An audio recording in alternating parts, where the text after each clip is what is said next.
যত্ন নিয়ে নিজের সাথে বন্ধুত্ব গড়ে তুলুন। কেউ দেখতে না চাইলে আয়নার সামনে দাঁড়িয়ে মন খুলে হাসুন। পছন্দের খাবার, বই, গাছ, ফুল কিনে এনে নিজের মতো ভালো রাখুন। সময় পেলেই পাহাড় নয়তো সাগরে ঘুরে আসতে পারেন। আত্মার কাছে ক্ষমা চাইতে শিখুন। কারো ক্ষতির কারণ না হয়ে নিজের মতো করে আনন্দে বাঁচুন। উপার্জনের টাকা জমান বা খরচ করেন নিজ সহ প্রিয়জনের জন্য।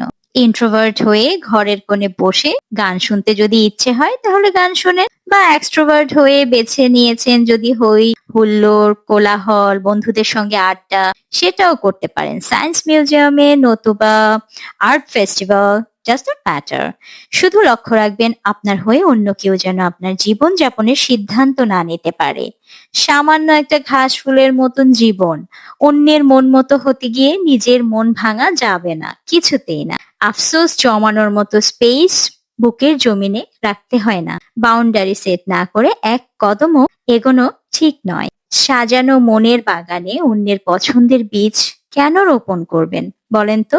তাই be honest, be strong, be healthy, be happy, be yourself.